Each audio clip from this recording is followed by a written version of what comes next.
अस्सलाम वालेकुम and hello everyone. आज के इस लेक्चर में हमने देखना है कि कॉरपोरेट की वैल्यूएशन हम कैसे करते हैं।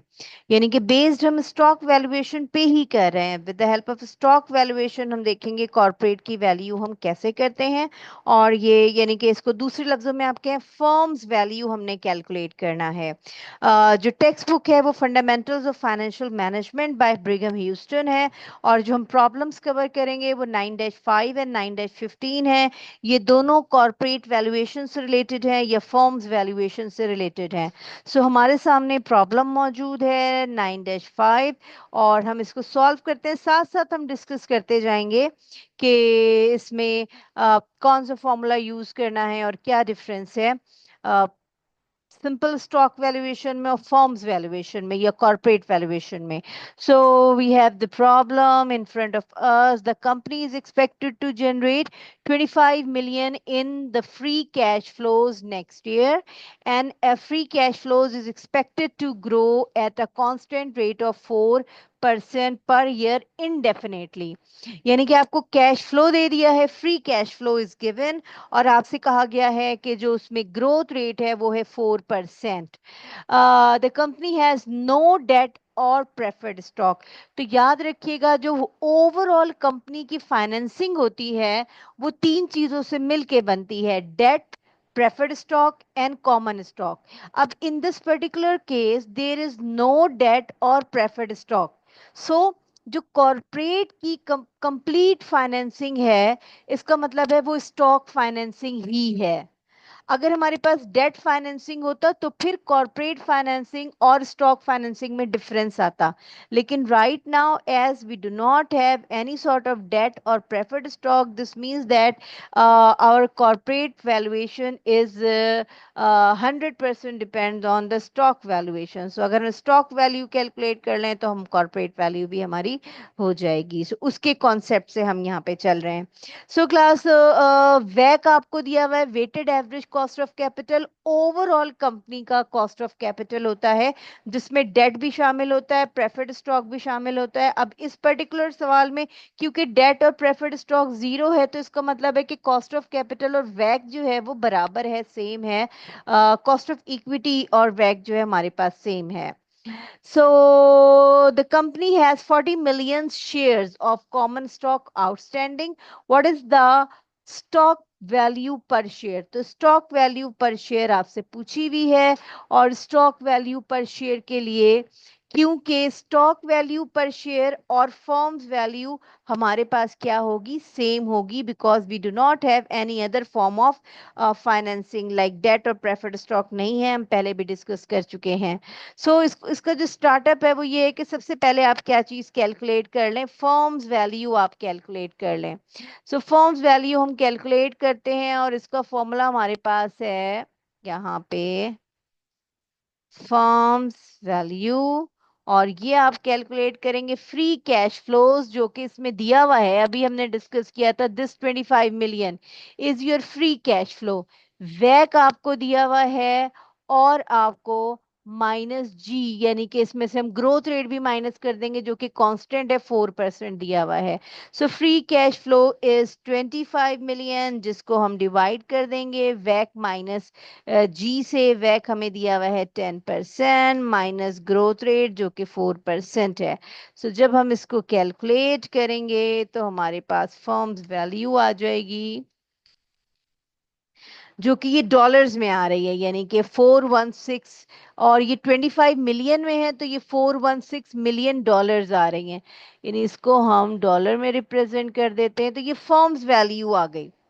So class firms value equal है स्टॉक वैल्यू के इस पर्टिकुलर कंपनी का या इस पर्टिकुलर प्रॉब्लम में। सो अगर हमने हमारी रिक्वायरमेंट है स्टॉक वैल्यू हमने पर शेयर निकालना है। जब आप स्टॉक वैल्यू पर शेयर कैलकुलेट कर रहे हैं तो total stock value should be equal to total firms value. यहाँ पे हम कितना ले लेंगे, 416.67। अगर हमारे पास डेट होता या प्रेफर्ड स्टॉक होता तो 416.67 जो कि फर्म्स वैल्यू आ रही है, इसमें से हम प्रेफर्ड स्टॉक और डेट की वैल्यू माइनस कर देते तो हमें स्टॉक की वैल्यू पता चल जाती, और हम इसको डिवाइड कर देते नंबर ऑफ शेयर्स में जो कि 40 मिलियन है। सो हमें पर शेयर वैल्यू पता चल जाएगी, जो कि कितनी आ रही है, 10.416 डॉलर में है।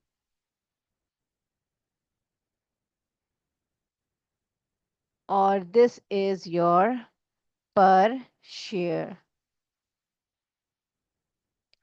So that's it from this problem.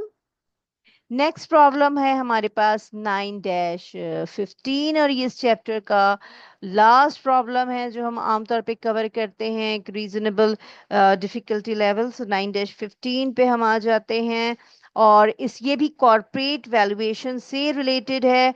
और इसमें क्या डिस्कस किया हुआ है, the company is a fast growing supplier and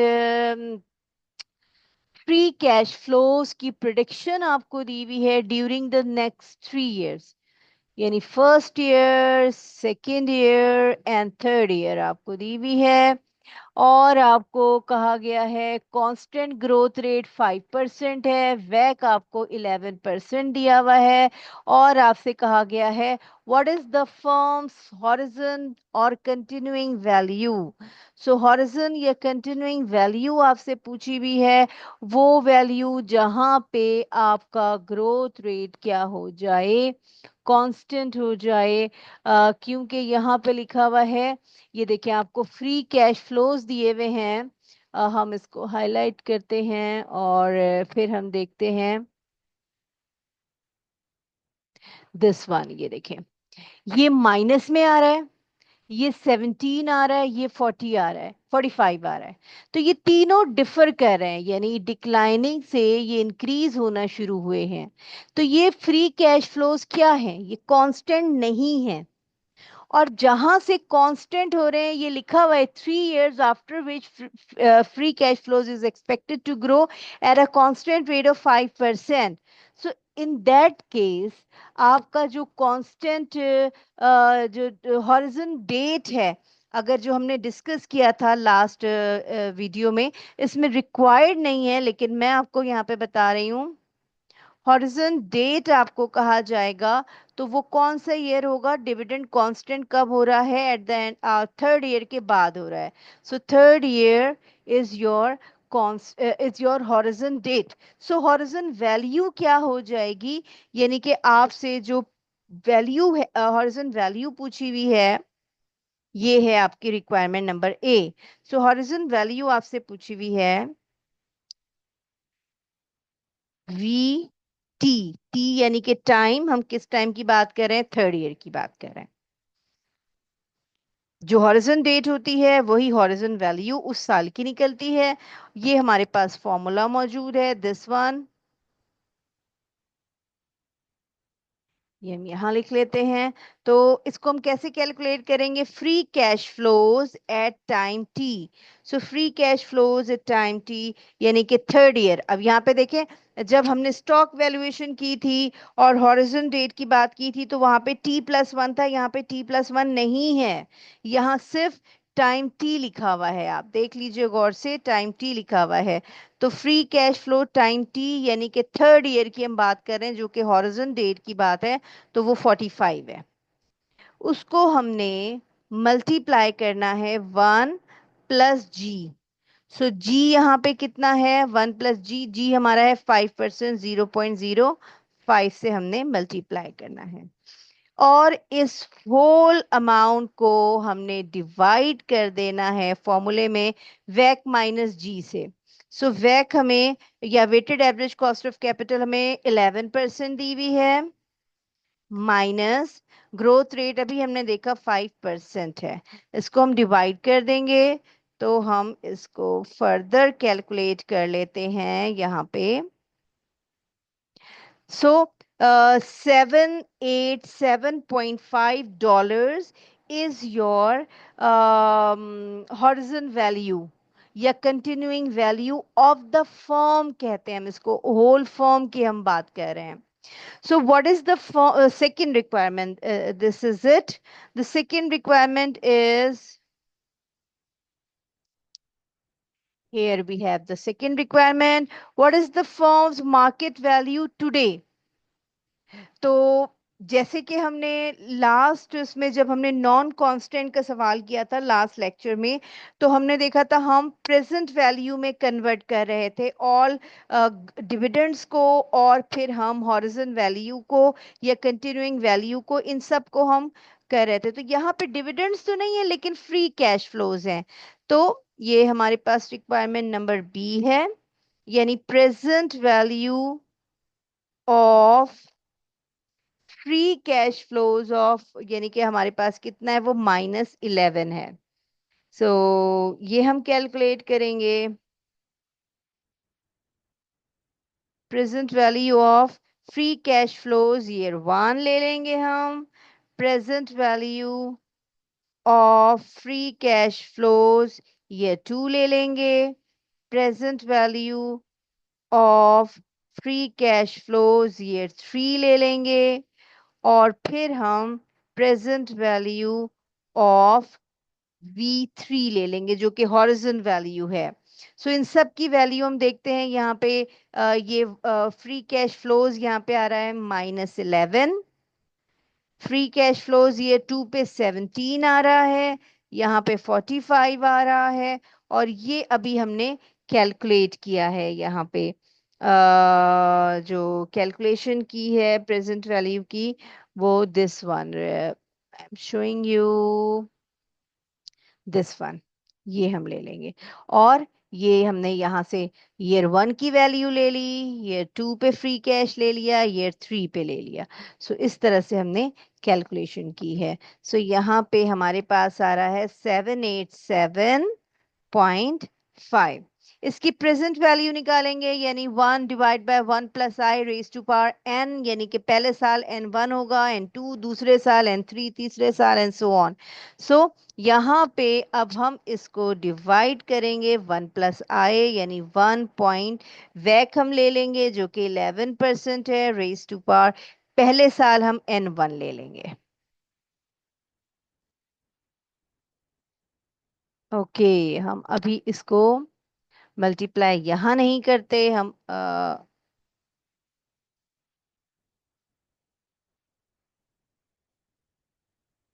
okay वो साथ ही कैलकुलेट होता जाता है, तो हम यहाँ पे भी कर लेते हैं। यानी हम किस तरह कर रहे हैं, डिवाइड बाय 1.11, यानी 1 + i, और रेज टू पावर दूसरे साल n कितना हो जाएगा, 2 हो जाएगा। इसी तरह अब हम जब थर्ड ईयर बात कर रहे हैं, तो हम इसको क्या करेंगे, डिवाइड बाय 1.11, और हम आई एन कितना ले लेंगे, थर्ड ईयर ले लेंगे। और बिल्कुल इसी तरह जो है हम V3 को प्रेजेंट वैल्यू में कन्वर्ट कर देंगे। और हम कैसे कर देंगे, इस अमाउंट को हम डिवाइड कर देंगे 1.11, और ये कितने साल की बात हो रही है, ये हो रही है 3 इयर्स की। So this one. और जब हम इसका सम कर लेंगे, तो नेगेटिव अमाउंट ऑलरेडी इसमें से डिडक्ट हो जाएगी, तो हमारे पास $612 आ रहा है। So this is your firm's value today. Firm's value today आ रही है। और this is your requirement number B. Requirement number C में पूछा हुआ है, suppose that 1112.6 million is the value of debt. Previous problem में हमने 9-5 किया था, तो हमने कहा था हमारे पास यहाँ पे ये देखे कोई डेट नहीं है, कोई प्रेफर्ड स्टॉक नहीं है, तो फॉर्म्स वैल्यू ही अब हमारी स्टॉक वैल्यू थी। नंबर ऑफ शेयर से हमने डिवाइड करके पर शेयर वैल्यू निकाल दी थी। लेकिन इस सवाल में हमारे पास क्या मौजूद है, डेट मौजूद है। सो जब हमारे पास डेट मौजूद है, तो हम पहले डेट की अमाउंट माइनस करेंगे। ये फर्म्स वैल्यू है और डेट मौजूद है, तो ये हम करने लगे हैं पार्ट सी।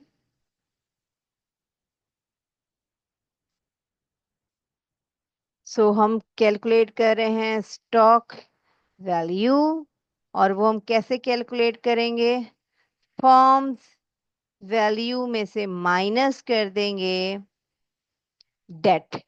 सो स्टॉक वैल्यू, सो फॉर्म्स वैल्यू अभी हमने कैलकुलेट की 612.60 माइनस डेट की वैल्यू हमें दी हुई 112.60। सो हमारे पास स्टॉक वैल्यू क्या आ जाएगी,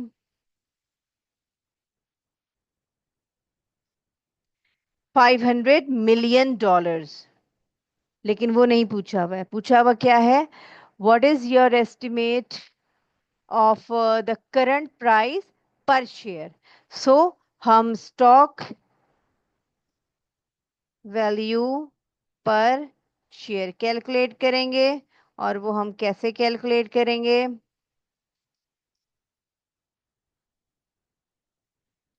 500 मिलियन डॉलर्स हैं, इसको हम डिवाइड कर देंगे, कितने शेयर्स हैं, 25 मिलियन से। सो जब हम 25 मिलियन से इसको डिवाइड करेंगे तो हमारे पास जो वैल्यू आएगी वो $20 पर शेयर है। ये डॉलर है और इसको हम कहेंगे per share. So that's it from this lecture. Best of luck, class, for your exam, for your midterm. Take care.